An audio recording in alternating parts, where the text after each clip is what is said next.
KUAW listeners, this is Carl Boyd for Wave Your Grades, coming to you every Saturday from 1 until 2 p.m. right here on KUAW. This program features American students striving for excellence in honor of our troops and American veterans, encouraging American students. Please join us every Saturday from 1 until 2 p.m. right here on KUAW. Now on the air in Kansas City, the Cheryl Underwood Show. We are proud to be part of the KUAW family. The Cheryl Underwood Show. Weekdays Monday through Friday at 12 noon. KUAW around the world on KUAW.org.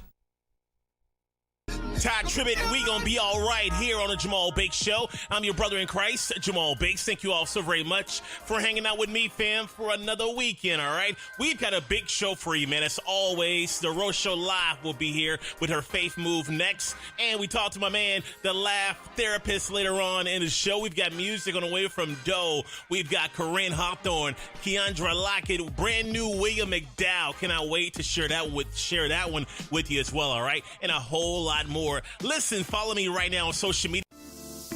Bank of Blue Valley is a proud sponsor of KUAW Radio. At Bank of Blue Valley, we believe that an understanding of financial values sets individuals up for a strong future. Whether you want to talk about checking and savings accounts, review lending alternatives, or discuss starting your own business, we have the right people to listen and advise. Visit us at bankbv.com to get started today. Member FDIC, Equal Housing Lender.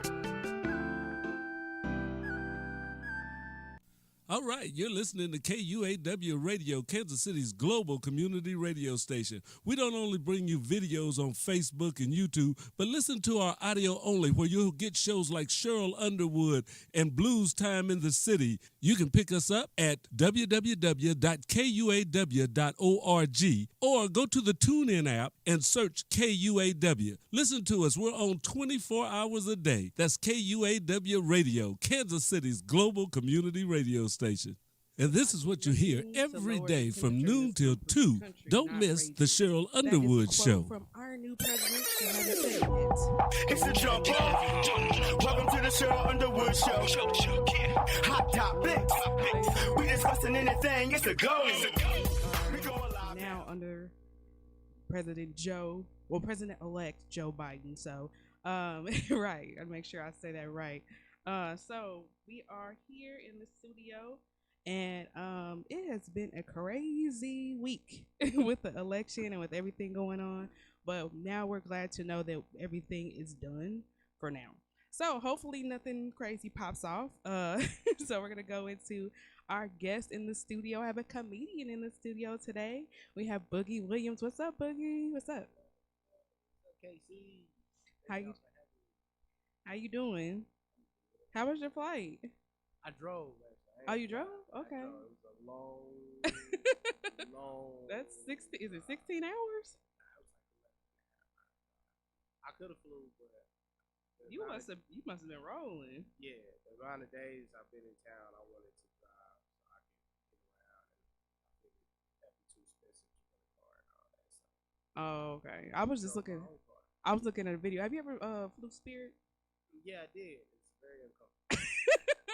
I seen a video float. Did you see that video floating around from somebody on Spirit? Like, it had all this turbulence and this and that, and they was like, "See, if you fly Spirit, you gonna be a Spirit." So that's all. I flew. I had a show in Orlando. I flew Delta, Southwest, and then back on Spirit. It's very uncomfortable. Seats is like this big. You can't recline. You can't move. Sit straight. But I had a window seat, but it still was uncomfortable. Oh, dang. They don't even give no room for your legs or nothing. I mean, it's probably not bad for skinny people, but if you're overweight, you're going to be uncomfortable the whole flight. What, they use the small planes? Them planes that when you get on, you get like any type of wind, you be. It was bad. They had like different. I don't even think the plane had all the same seats. It was like, when you go to a junkyard and you get parts for your car, I think Spirit Airlines, I think they just go to like some kind of like airport junkyard and just get salvage parts and put planes together for Spirit Airlines. So They done piece the plane together. that's what I think. That's what I think. Well, I've never flew Spirit, but You ain't got a bathroom on Spirit Airlines? Can you use the bathroom when you fly Spirit, or you got a hose? you got a hose. I don't know. I don't know. Like I don't know. If So they you got didn't a- use the they got bathroom a on your porta- flight? They probably got a porta potty up there. So on your flight, you use the restroom at all? You just stayed in your seat. No, I just sat there. I tried to sleep. I said, if I go to sleep, maybe I'll wake up and just land and I can get off. Lay your head against the side of the plane And hope you make it there. and close your eyes. And just, like, try to- I can't sleep when I'm flying unless I'm like really, really tired. Otherwise, I'm like, I wouldn't got to wanna be. go to sleep on no plane, to be honest, because you might wake up in heaven or something. I want to. I don't know about that. You got to be real comfortable to fall asleep on the plane. I see like, people sleeping on the plane all the time and be like, just relax. I close my eyes, but I don't know about going to sleep. I have my headphones on. I might close my eyes, but I don't know about going to sleep. Right, I got to be alert. Might Something wake might up happen. and somebody else sitting next to you, not the person that was on the flight. So, Somebody else. You sit there waiting in line to see the Lord. so tell us, so you back in KC for this week? Is it just for this weekend? You leaving after that? I leave tomorrow. I'm leaving tomorrow, Monday. Okay. So tell us why you in town. Like, let everybody I know. got a show tonight at Legends Comedy Club, Raytown. Doors open at 6. Showtime 7:30. It's the Almost Famous comedy show. Come out, check it out, do my thing, put it together. Kevin Ropes Comedy Club, he just opened up. So he's on the show too. So Oh, Kevin C's doing something too? yeah, he's gonna perform too. It's his club, but he want to perform too. So he on the show as well. Got hosted by Terrell Ray the Jerk. Everybody know Ray. I got Germanique Drone on the show, and Philip Adams on the show as well. That's what's up. Yeah, I think I've seen him posting some stuff. I just follow him on Facebook. I haven't seen him perform yet. Yeah, so it's gonna be a good show. That's what's up. It's called the Almost Famous Tour, right?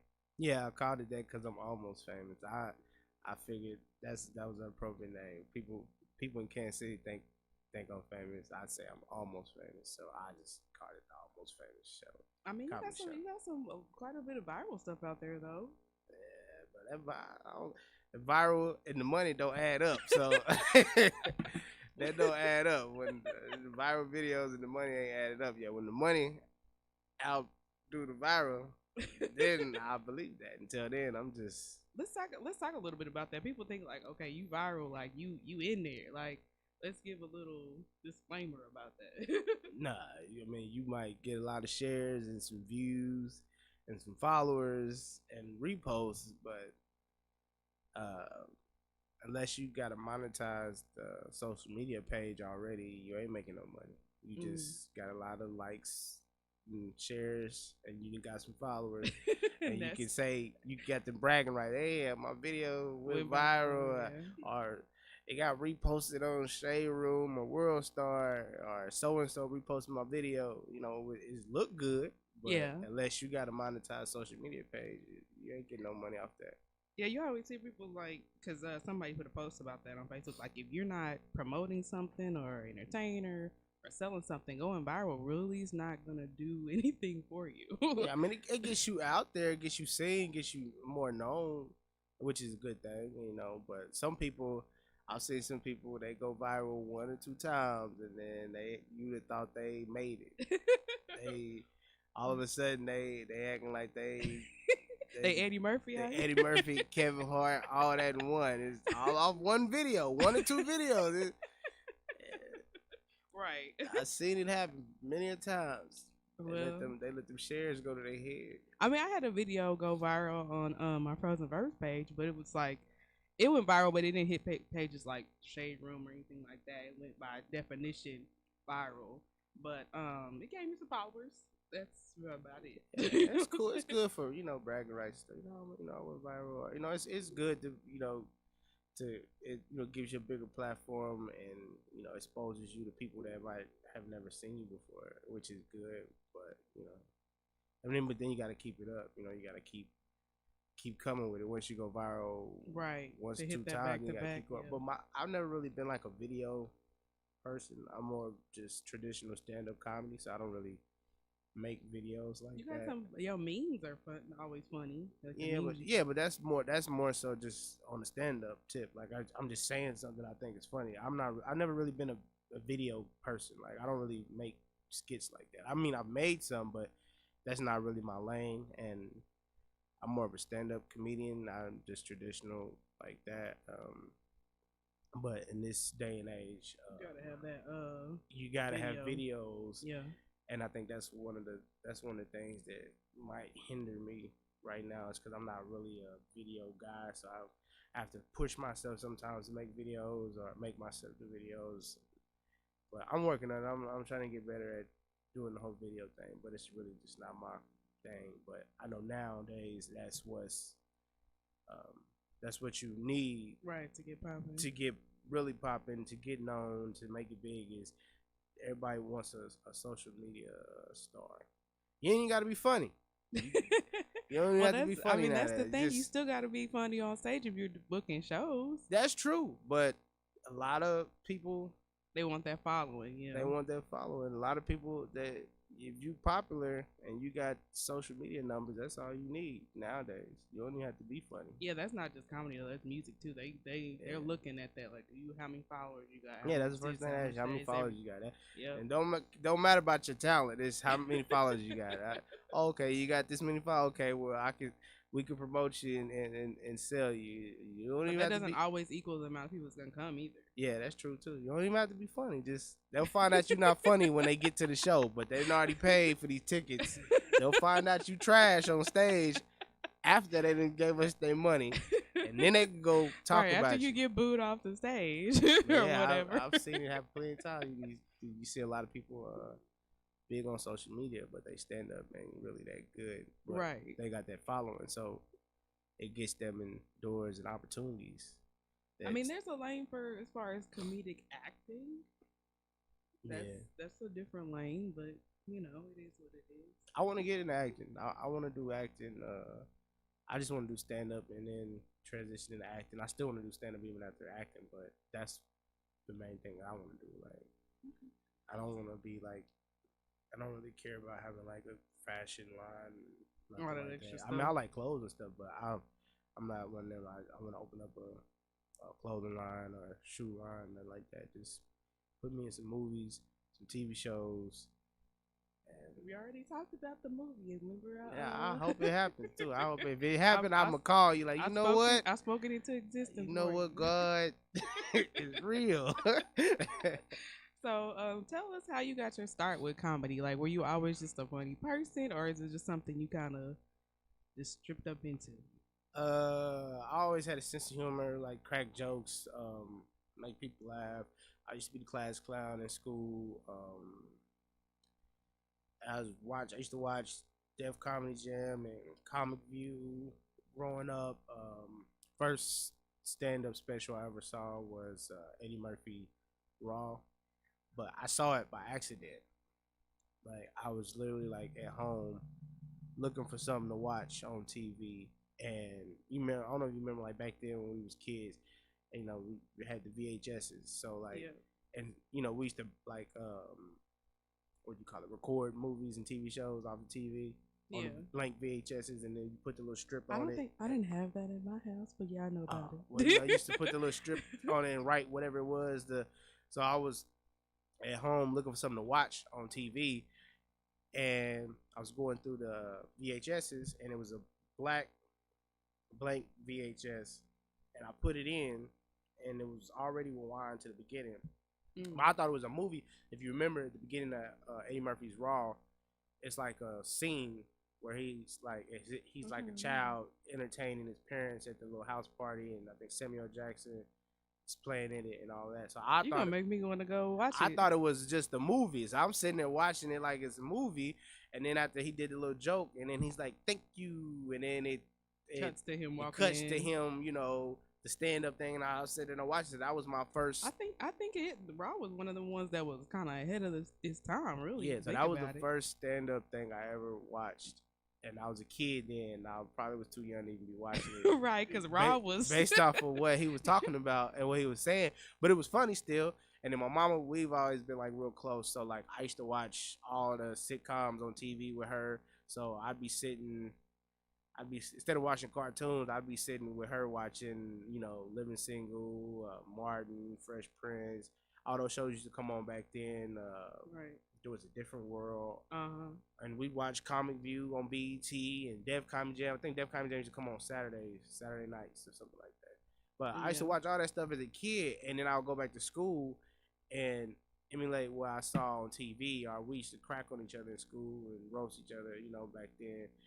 And I'd go back and might do what I seen on TV at school. They wasn't watching it.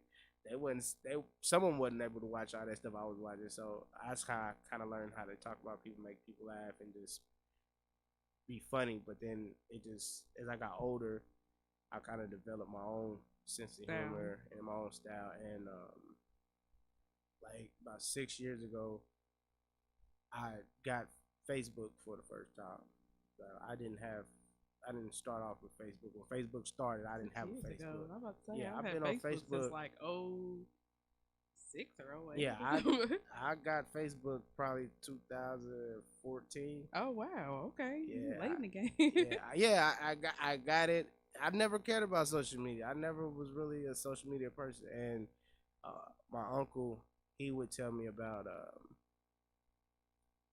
Facebook, and he was like, you should get it just so you can see all the crazy stuff that people be doing, post and stuff. So right. I think the last thing I had social media was MySpace and Black Planet.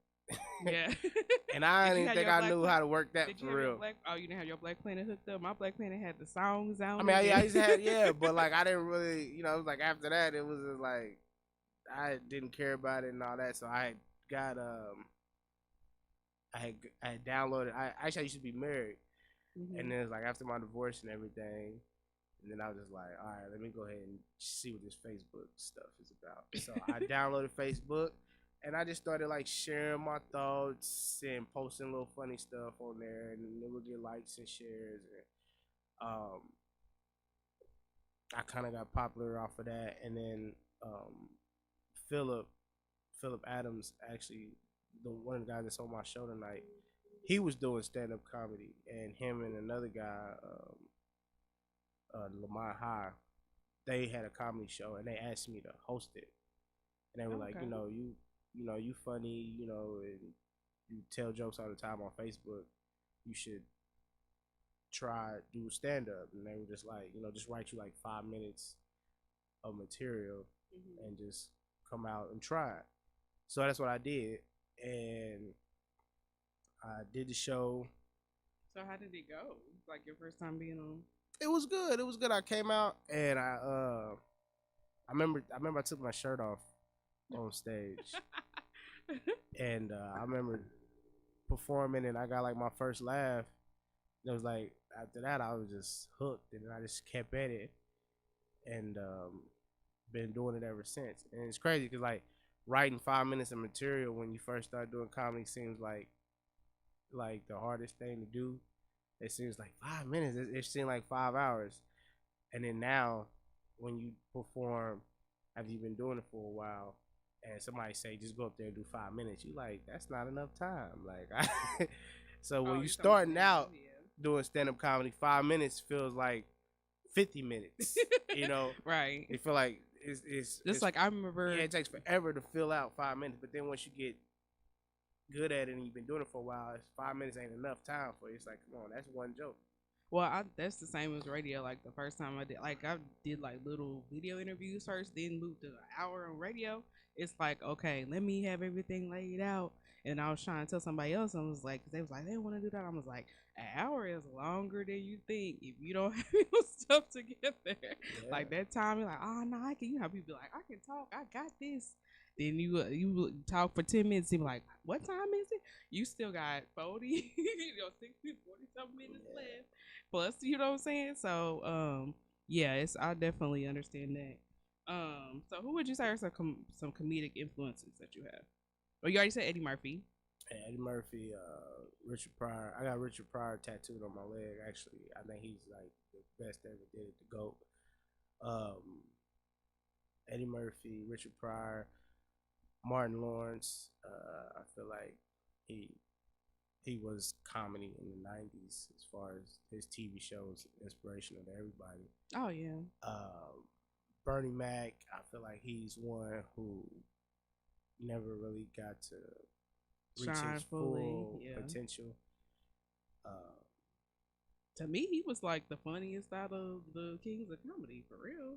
Yeah, I think he definitely Yeah. was like the highlight of the show, because he just didn't really have a filter. He just said whatever he felt, Right. and he was real with it. And so I would say him. There's a lot of comedians I look up to. Eddie Griffin, you know, he's from Kansas City. I always look up to him. To me, he was like the only comedian that I felt like I could really relate to because we was from the same hometown. So I felt like if he could make it, I Yeah. felt like there was a chance I could make it because I felt like we come from the same place. We didn't have to deal with the same obstacles. So I felt like he was a big motivation to me as far as comedian because he's the only comedian from Kansas City that's made it big. Yeah, pretty And much. yeah, so and I just watched this show too growing up, Malcolm and Eddie. Oh yeah. But yeah, who else? There's a lot of comedians I look up to and I respect. Mike Epps, he's one of my favorite comedians too. Of course, Kevin Hart. It's a lot of them. Like I got a lot of love and respect for a lot of comedians. Like it's a lot of them. Like I don't think it's like I can narrow it down to just a few. Cause I look up to all of them and I respect all of them, and I try to watch and learn and take something from everybody. So I'm a student of the game, even though I do comedy and I've been doing it for 6 years. It's really not, I guess, that long to some people, but and there's some people that ask me for advice or come to me for advice because they just getting into it. But I'm still a student of the game. I still try to learn as much as I can. I still try to soak up as much knowledge as I can. I'm still a fan of comedy too, so it's like even though I do comedy, I still like going to comedy shows and just watching. It's weird how sometimes people get like that. They be like, I'm not watching. You know, they only watch themselves or they only get into what they're I don't doing. even watch myself. Like I don't like watching myself. Oh, you don't? No. Some people they'll watch this to critique and Yeah, see I how don't- they did and kind of go over. I don't want to watch myself. I don't know. I never for some reason. Like, I might if I shoot a video or a skit or something like that, I'll watch that. But like as far as my stand up, I don't like to watch it, just because I don't know. It's weird. It's just not something I've ever done. So I've been recorded and filmed, but I don't really. I'll make sure the footage might be shot right and the angles right, but I won't go back and watch it. I know what I said when I was on stage, so but I won't watch it.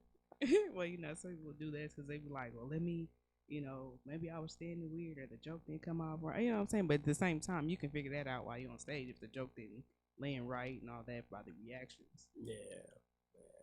Okay. So we're going to go into our first musical break. I have some music by Love Macy, a Kansas City artist here. She has a new song out called Dive In. And then we'll be back with Boogie. We got some more questions. Then we're going to talk about this movie he going to do too later. All right, we're going to set it up. But first, we're going to listen to Love Macy. All right.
And we're back. Obviously, that was not Lil Macy. That was Hit Me With Music. That was an artist named Knowledge. He's a reggae artist here in Kansas City. He actually just dropped an album a little bit ago, so make sure you check him out. We're going to play Lil Macy here later.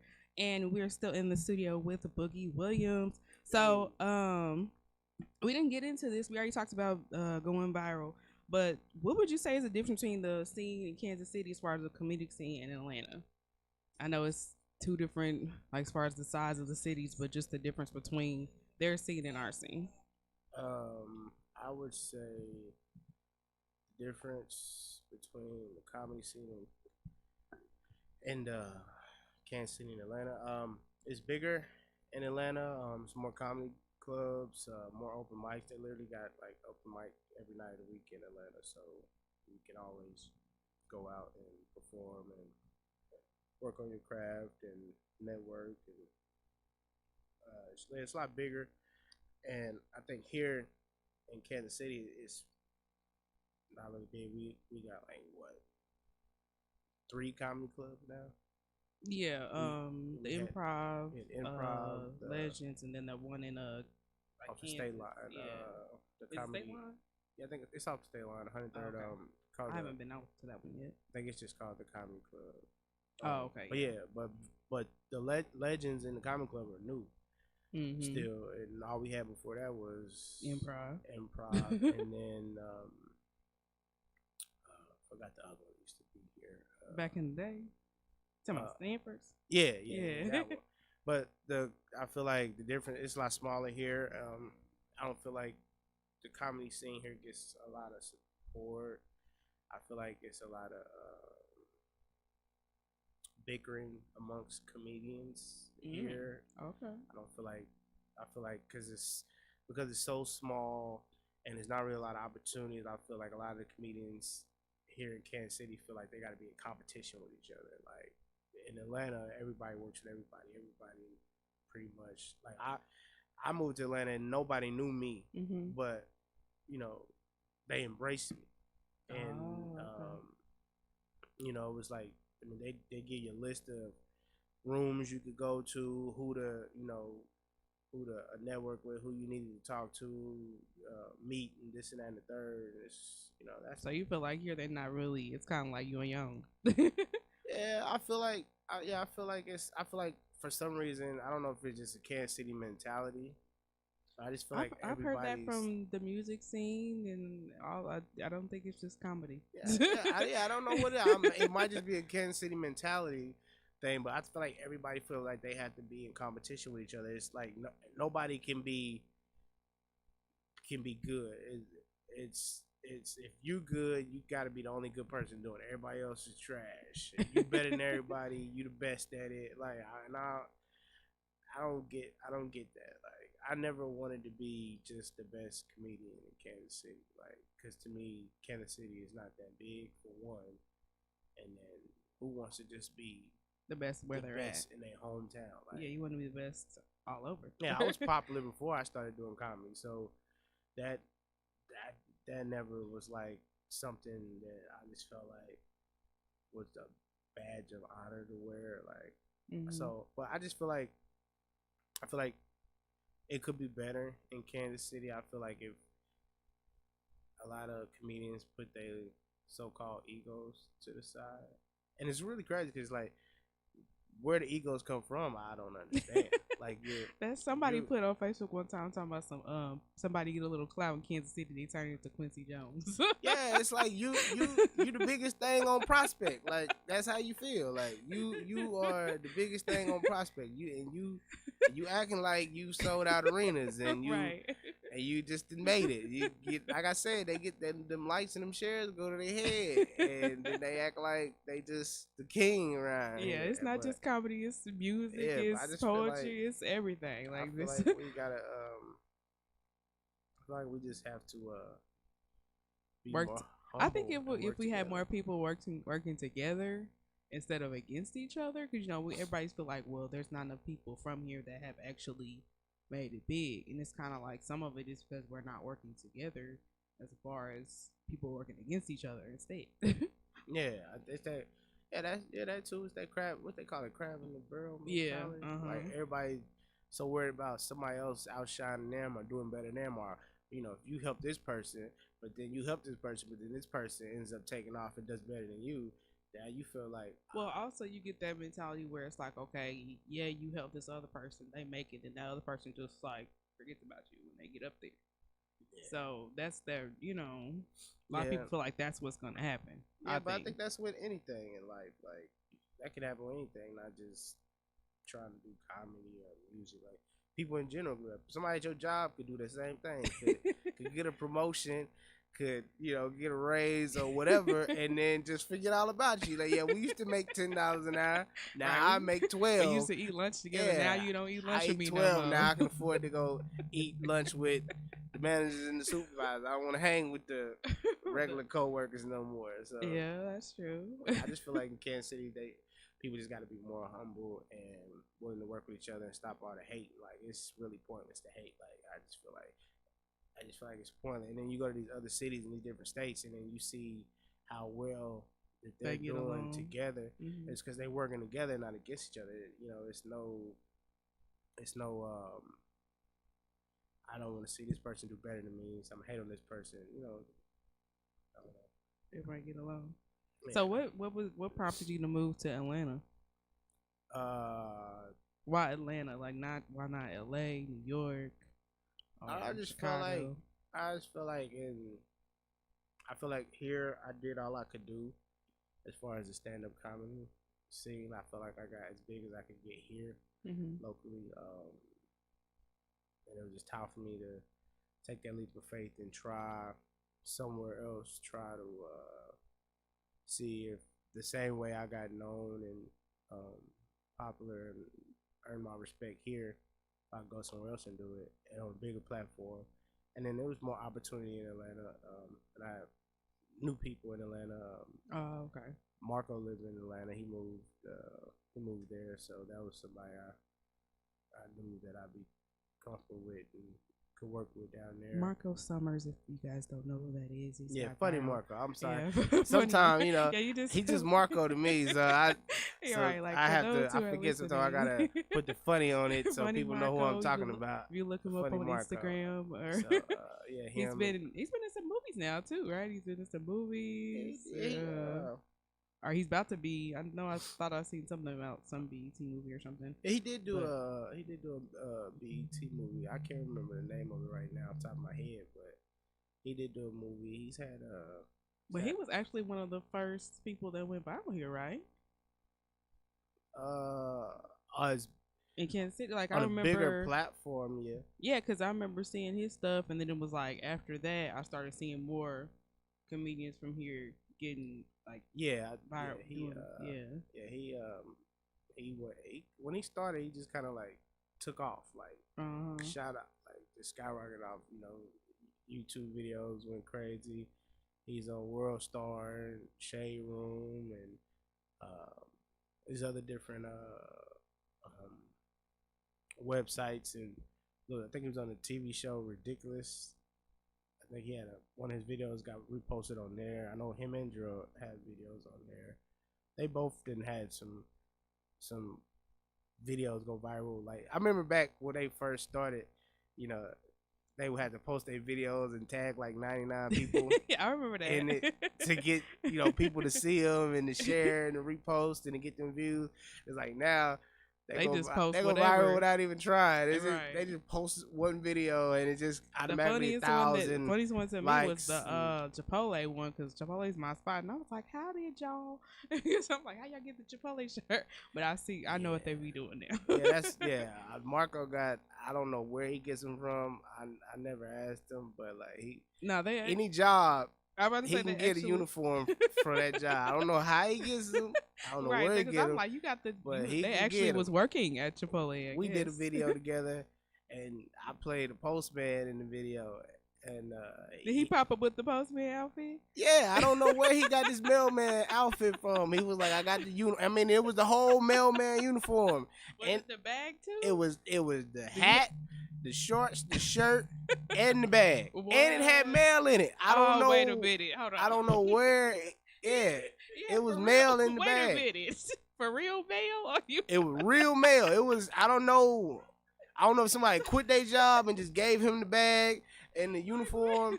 I don't even know if Wait that a was minute. legal. Like, Yeah, I don't that's even know. why I Like, said, like, it he could had have been for a real. federal offense for me to even be wearing that stuff and had that I'm bag in my possession. Let's not talk about it because I'm like, how you have actual? Wait a minute. Hey, I don't know where he got it, but Somebody he was didn't like, get I they got mail that. the uniform and everything, and I could fit the uniform. So that was another thing. Like, I could fit the uniform, so I don't even know how You he didn't did ask no it. questions. You just I put just it put it out. on, and that video went viral. Actually, it went viral. It went viral. It got reposted. I don't know. Boosie had reposted it. Lil Boosie.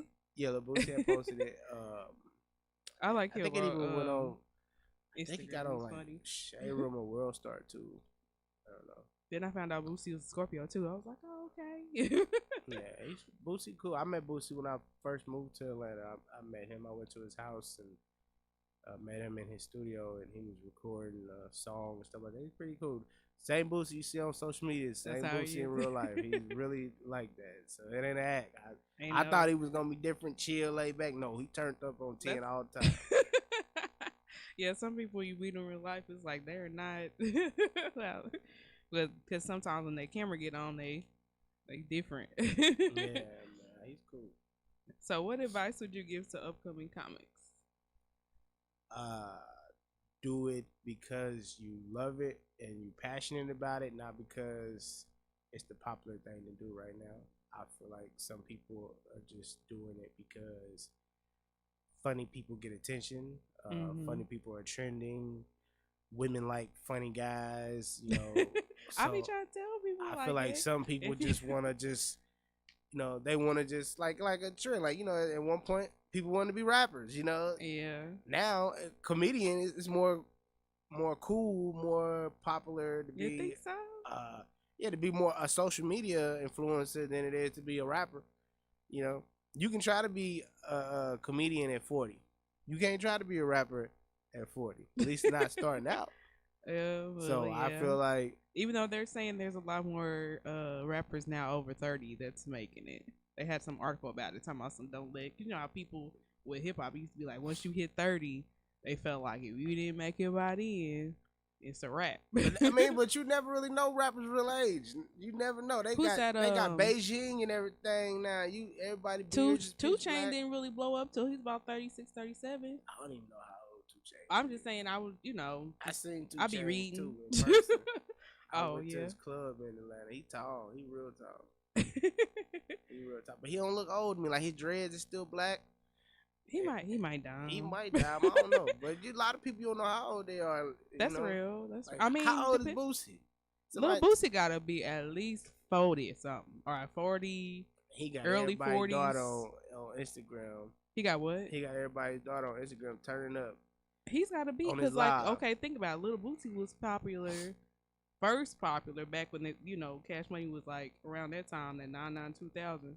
So think about it. So he's gotta be at least like 40 something. Probably. I don't If know, he but- not, yeah. But like when you a fan of somebody, you don't be really thinking like you know, like, man, they should be old now. I was listening to them when I was in high school. You don't think about it like that, because I've been out of high school about 15 years, and I don't, you know, I still listen to certain artists that still make music now. And I ain't never thought about, like, man, if they was this old back then, they, you know, And then he's old one now. of the ones that, I mean, besides, Wayne and stuff, he's still going.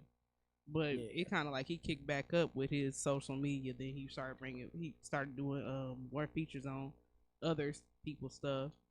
But like some of the younger artists. But I don't knock nobody still doing what they love to do, because I'm 33 still, you know, chasing and pursuing this dream. So I Yeah. feel like I'm old. So I ain't.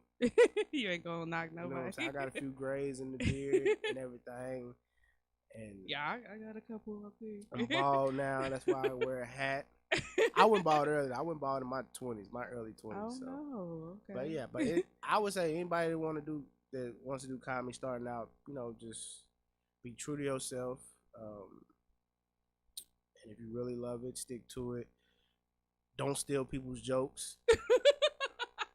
Don't do that. That's not cool. Like, write your own material So And if you don't write your own material, make sure whoever's writing for you is writing. And people don't know, 'cause original I did material. a interview with somebody a little while back, and they was talking about that. They said a lot of people who don't necessarily make it on stage, they're comedic writers, and they're getting paid writing for TV shows or writing for other comics, and that's a lane too. A lot of people Yeah. don't think about. But Yeah. you right, like don't, if you got writers, okay, but be original with whatever you're doing. Man, if you got writers, don't be sitting acting like you one of the greatest comedians that ever walked the earth, and you don't even write your own material. So That's like, real. You know, just. But I would say be true to yourself. Be passionate about it. If you really love it, do it because you're passionate, not because you think it's like a quick Come up. Because you ain't gonna make no money for real starting off doing comedy unless you just shoot to the top, make it big off the top. But there's gonna be times you're gonna perform and you gonna perform just for free, just for the experience, just for the stage time, just for the exposure. And then you start getting Eventually, paid, and then you start getting paid, you might get $40, $50 just for doing a set.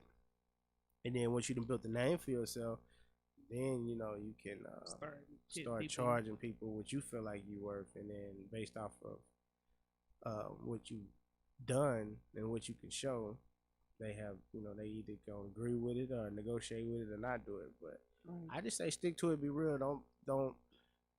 I feel like nowadays some people will do anything for fame and clout and notoriety. Well, it's so easy now compared to back in the day to get famous. If you think about it, like you all you do is jump on social media and go you viral. get your for stuff time. viral, or get on a reality TV show or whatever. They didn't have all that reality TV and stuff. Like the only reality TV we had growing up was what, Cops. Cops and cheaters. I think that was scripted too back then. Now that I'm older. It might have been, but I'm just saying, like, I remember Cops and Cheaters.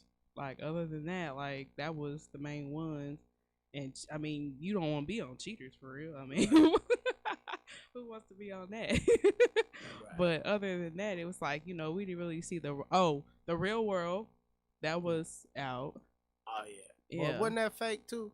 I think Was all it reality TV is scripted. Don't think it's real. It's all scripted. I mean, from what I gathered, this was from when what's the girl from Love and Hip Hop came to Kansas City? She was on the panel. Mimi, yeah, I think that's her name. She was saying it's not like an actual script per se, but they set stuff up. Like they setting it up to where like, okay, yeah, we gonna put you so and so here, and the next thing you know, so and so showing up. They did that on purpose. You know what I'm saying? Like that type of thing. But just like as far as them sitting reading the script, she said they're not a script. It's just like they set certain scenes up. Yeah, but I just say be true to yourself, man. I feel like right now people do anything to get famous and make some money, and I feel like a lot of these comedians do whatever too for some famous money. Me, I'm not wearing no dress. Okay, stick to your I'm not wearing no dress. Like I'm not dressing up like no woman in drag. And I ain't kissing no boys. So, okay. Well, no, I'm not kissing no men. I've seen a few. I'm not doing none of them type of scenes just to get on TV. If I got to keep doing comedy like this just because I ain't kissing no men's and put on no dresses, and then well, it's gonna take you like it take me a little bit longer. It's gonna take me a little bit longer, but I just feel like right now some people do anything to get on top. Well, I mean, Tyler Perry putting that dress on, what do you see what it did for him? That Tyler thing I think was different. Like that was a character, right? You know what I'm saying? It was a character he created. I think it's different, and Tyler's not really. He's not a comedian. So he's funny, but right? Yeah, he's not a comedian. But I just feel like they.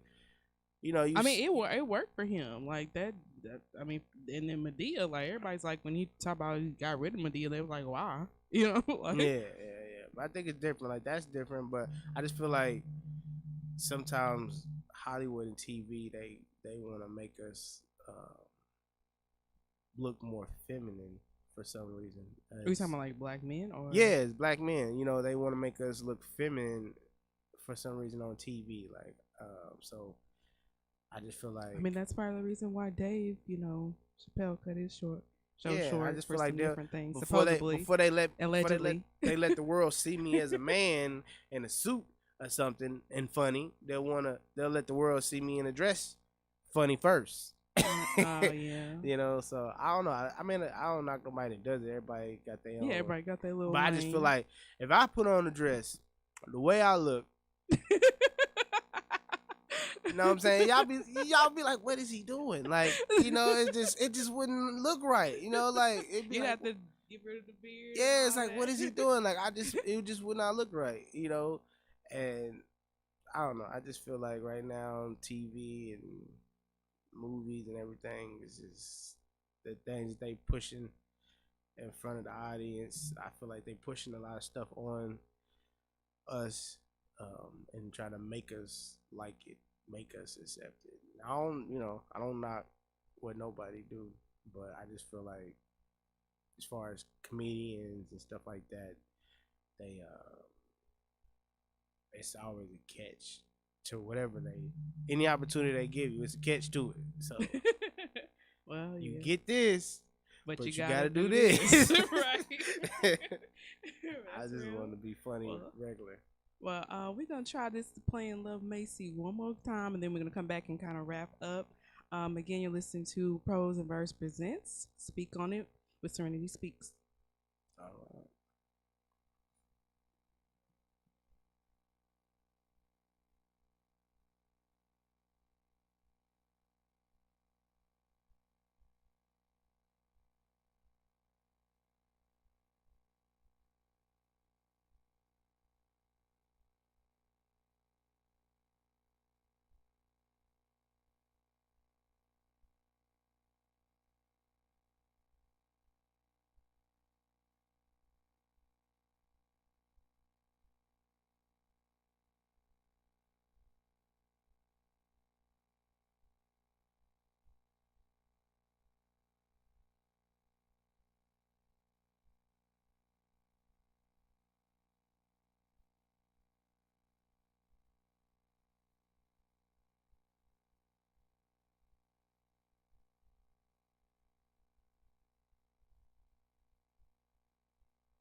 And that was Love Macy. Dive in. Make sure you check her out.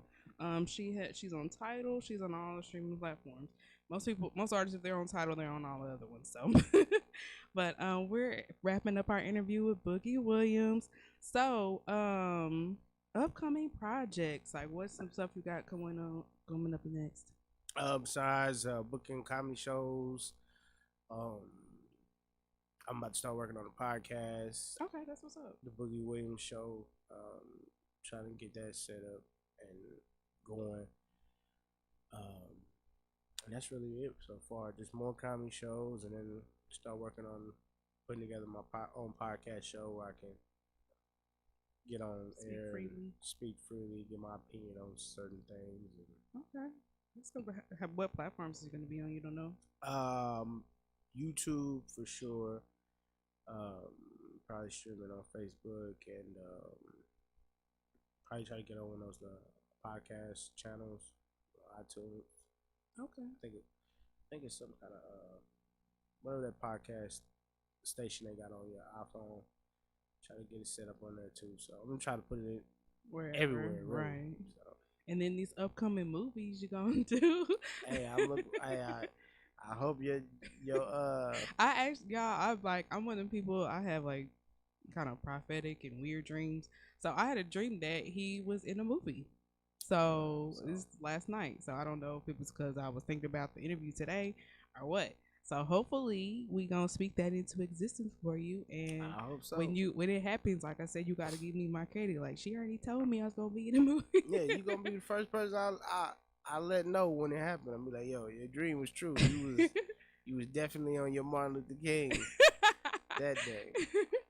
So any closing remarks to anybody, any shout outs, anything like that? If you're in town tonight, come to the show, Legends Comedy Club. Catch me doing my thing. Doors open at 6, showtime at 7:30.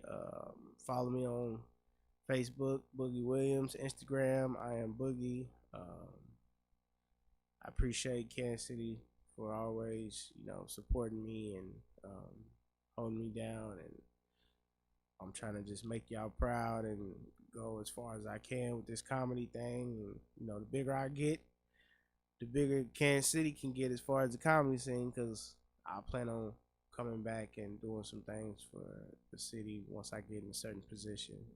So I just thank everybody that supports me, comes to my shows, follows me on social media, shares any of my posts, any of that stuff. I appreciate it. I love all y'all, and just keep trying to move forward, making y'all proud, and keeping y'all laughing, keeping y'all entertained.